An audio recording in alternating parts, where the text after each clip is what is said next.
পবিত্র ঈদুল আজহার আর মাত্র কয়েকদিন বাকি। পরিবারের সদস্যদের সঙ্গে ঈদের আনন্দ ভাগাভাগি করে নিতে দেশে ফিরতে শুরু করেছেন কাতারে বসবাসরত প্রবাসী বাংলাদেশিরা। কাঙ্ক্ষিত টিকিটের আশায় প্রতিদিনই কাতারের বিভিন্ন বাংলাদেশি ট্রাভেল ও ট্যুরিজম প্রতিষ্ঠানগুলোতে ভিড় জমাচ্ছেন তারা। দীর্ঘ অপেক্ষার পর দেশে ফেরার টিকিট হাতে পেয়ে এই প্রবাসীদের চোখে মুখে ব্যাপক উচ্ছ্বাস দেখা গেছে। সংশ্লিষ্টরা জানিয়েছেন, যাত্রীদের অত্যাধিক চাপ থাকায় স্বাভাবিক সময়ের চেয়ে প্রায় দ্বিগুণ দামে টিকিট কিনতে বাধ্য হচ্ছেন যাত্রীরা। তবে বাড়তি দামের চাপ সত্ত্বেও দীর্ঘদিন পর প্রিয়জনদের কাছে ফেরার আনন্দেই সন্তুষ্ট প্রবাসীরা।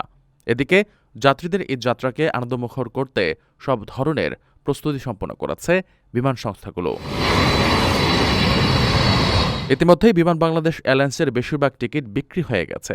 বিমান বাংলাদেশ কাতার অফিসের কান্ট্রি ম্যানেজার কামাল উদ্দিন জানান, গত রোজার ঈদে যেসব প্রবাসী দেশে যেতে পারেননি তারা এবার স্বজনদের সঙ্গে ঈদ করতে প্রবল আগ্রহ নিয়ে দেশে যাচ্ছেন। যাত্রীদের ঈদ আনন্দকে বাড়িয়ে দিতে এবং নির্বিঘ্ন সেবা নিশ্চিত করতে বিমান কর্তৃপক্ষ তাদের সর্বোচ্চ চেষ্টা চালিয়ে যাচ্ছে।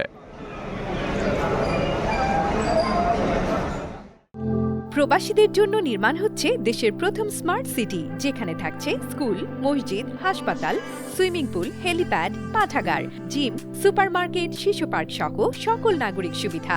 মাত্র ৩০ লাখ টাকা বিনিয়োগে মিলছে আকর্ষণীয় ফ্ল্যাট।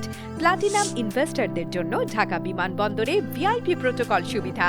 বিস্তারিত জানতে যোগাযোগ করুন স্ক্রিনে দেয়া হোয়াটসঅ্যাপ অথবা ইমো নাম্বারে।